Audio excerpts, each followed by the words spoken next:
Lalu bagaimana seharusnya penanganan sengkarut kasus korupsi yang diduga melibatkan Menteri Pertanian termasuk dugaan adanya pemerasan oleh pimpinan KPK terhadap mentan Syahrul Yassin Limpo. Kami bahas bersama peneliti Pusat Kajian Anti Korupsi UGM atau Pukat UGM, Zainur Rohman. Kami juga sudah mengundang perwakilan dari KPK tetapi belum bersedia hadir hingga saat ini. Selamat malam Mas Zainur. Selamat malam Mbak Friska. Kita lihat dulu dari konstruksi kasusnya, dari mulai administratifnya dulu. Sampai sekarang belum ada penetapan status tersangka yang diumumkan oleh KPK, padahal sudah beredar di mana-mana. Bahkan terakhir Menko Polhukam Mahfud MD saat diwawancara di doorstop oleh kawan-kawan media bilang bahwa sudah statusnya tersangka mentan. Apa ada yang ditutup-tutupi atau ini berhati-hati atau bagaimana Anda melihatnya, Mas? Ya Mbak Friska, memang harus kita akui di KPK sekarang ada kebiasaan baru. Penetapan tersangka akan diumumkan kepada publik setelah KPK melakukan penahanan terhadap tersangka. Apa tujuan dari kebijakan ini di masa kepemimpinan era sekarang? Tujuan KPK adalah untuk mencegah jangan sampai tersangka melarikan diri, sehingga sampai sekarang kita belum pernah dengar siapa tersangkanya. Meskipun kita dapat informasi sebenarnya sudah ada tersangka-tersangka, bahkan Ya. di informasi yang kita dengar itu ada 3 orang tersangka. Nah, Menko Polhukam mendapatkan informasi Menteri SYL sudah berstatus sebagai tersangka. Memang tentu KPK harus segera melanjutkan pemeriksaan dengan cara apa? Memanggil ya SYL, kemudian setelah dilakukan pemanggilan KPK harus segera mengumumkan apakah ada status tersangka atau tidak. Kenapa? Karena sekarang kan semua orang sudah menudingkan jarinya kepada SYL sebagai status tersangka karena ada penyebutan dari Menko Polhukam, karena ada informasi-informasi di media massa. Bahkan surat Sehingga juga yang seharusnya beredar menurut saya begitu ya, surat betul, yang ya. berisi status tersangka SYL begitu. Betul Mbak Friska. Jadi ya menurut saya KPK tidak perlu lagi lah menunggu terlalu lama, sampaikan panggilan dalam waktu 3 hari, kemudian dilakukan pemeriksaan dan umumkan kepada publik apakah jadi tersangka atau tidak. Karena ini kan juga menyangkut nama baik seseorang gitu ya. Ya. Kalau memang jadi tersangka ya silakan kemudian sesuai dengan SOP di KPK lakukan penahanan. Kalau tidak dijadikan sebagai tersangka, biar publik tidak menaruh kecurigaan, prasangka kepada SYL juga Mbak Friska. Anda melihat ada pola yang tidak biasa dalam kasus ini? Karena kita tahu sejak akhir pekan lalu atau bahkan pertengahan pekan lalu kita sudah tahu ada kasus ini saat Menteri Syahrul Yassin Limpo berada di luar negeri. Setelah itu tidak ada penetapan status tersangka, tapi KPK sudah memanggil pengacara Syahrul Yassin Limpo dan sebagainya. Apa pola berbeda yang Anda lihat dan kemana arahnya kalau Pukat UGM melihat ini? Ya karena memang kemarin penggeledahan diikuti dengan upaya paksa penyitaan itu dilakukan ketika SYL sedang berada di luar negeri gitu Ya. ya.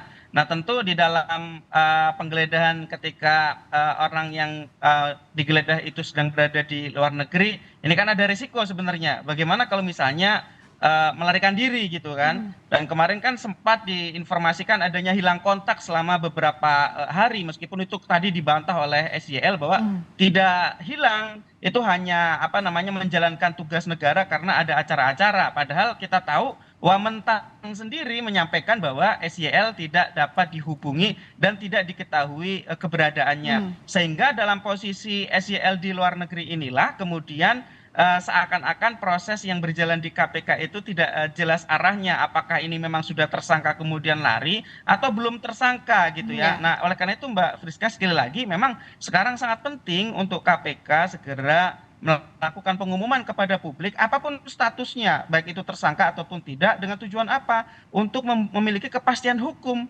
Publik tidak menaruh sangka, tetapi juga publik tahu bagaimana proses penanganan perkara ini. Soal apakah ada sesuatu yang normal atau irreguler di dalam penanganan perkara ini, ya tentu di sini sekarang kita lihat ada perkembangan baru Mbak Friska, bahwa SYL justru diperiksa oleh kepolisian atas dugaan adanya tindak pidana pemerasan oleh KPK kepada SYL, oleh pimpinan KPK. Informasi yang beredar seperti itu. Nah tentu ini satu perkembangan yang menarik begitu ya. Kalau memang ada informasi seperti itu, tentu kepolisian harus profesional mengusut secara tuntas, Dewan Pengawas juga harus turun melakukan investigasi untuk mencari kebenaran informasinya, apakah benar telah terjadi pemerasan atau tidak. Karena ini kalau benar ada pemerasan, maka ya ini sangat ironis, ya, tindak pidana korupsi berupa pemerasan kemudian berujung kepada tindak pidana korupsi berupa pemerasan lagi gitu ya. Hmm, Kan pasalnya sama-sama pasal 12 huruf E kecil di dalam Undang-Undang Tipikor. ya. Jadi yang menurut saya ini memang sekarang bagi SYL kalau memang ditetapkan jadi tersangka, buka-bukaan dong seluas-luasnya, seterbuka mungkin agar publik tahu.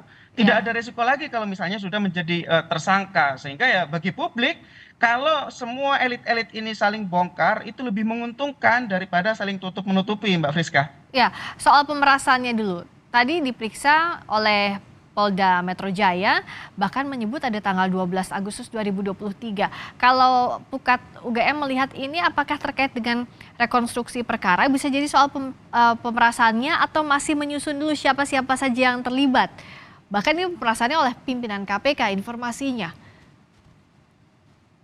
Ya, tentu ini materi pemeriksaan yang seperti ini belum banyak kita dapatkan informasinya ya. Apakah terkait dengan perkaranya ketika dilakukan pemeriksaan ataukah seperti apa? Kita harus tunggu nih Hmm, keterangan dari Polda Metro. Jadi di dalam proses penanganan perkara yang sedang berlangsung di KPK soal kasus korupsi di internal Pertanian dan juga soal dugaan pemerasan yang ya. ditangani di Polda Metro, sama-sama harus kita tunggu dan kita sebagai masyarakat berharap agar masing-masing penegak hukum harus transparan agar masyarakat bisa mengawasi, ikut mengawal proses penanganan perkaranya. Nah, nanti kan kalau masyarakat diberikan informasi, update, juga diberikan tambahan-tambahan, misalnya bisa diperlihatkan sedikit spoiler alat buktinya, kan masyarakat bisa mengetahui dan ikut Oke. melakukan pengawalan agar jangan sampai kemudian ada penggebosan terhadap perkara-perkara yang sedang ditangani, baik yang sedang berlangsung di KPK maupun perkara yang sekarang mungkin sedang dilakukan pendalaman di Polda Metro mengenai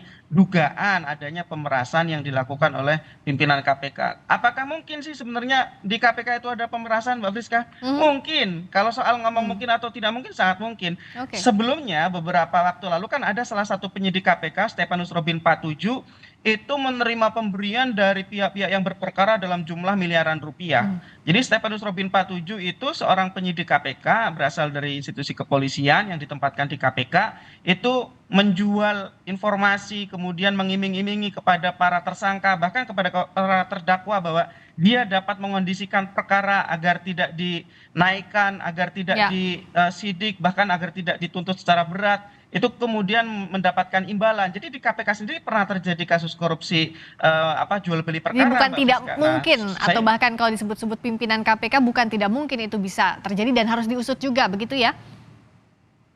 betul, Mbak Friska. Kita tunggu Polda Metro dan juga Dewas harus segera turun tangan agar dari sisi etik juga dilakukan pemeriksaan, dilakukan investigasi agar publik dapat kejelasan, ada kepastian hukum soal ini. Sehingga publik akan semakin yakin apakah masing-masing aparat penegak hukum ini bekerja secara profesional dan menjamin kualitas penanganan perkara. Kalau Mhm, memang benar ada dugaan pemerasan yang dilakukan oleh pimpinan KPK kepada SYL, maka publik akan ragu nih terhadap penanganan perkara SYL di KPK gitu ya. oke. Sehingga oleh karena itu menurut saya masing-masing penegak hukum harus transparan, Mbak Friska, dengan cara Ya, menyampaikan kepada publik, memberikan update informasi secara berkala dan juga menyampaikan informasi-informasi yang publik perlu ketahui. Misalnya sejak ya, kapan ada laporan penerimaan informasi dari masyarakat, kemudian bagaimana tahapan penanganan perkara yang dilakukan, ya, dimulainya penyelidikan, ya, kemudian apakah ada alat bukti yang publik perlu ketahui yang memang itu sangat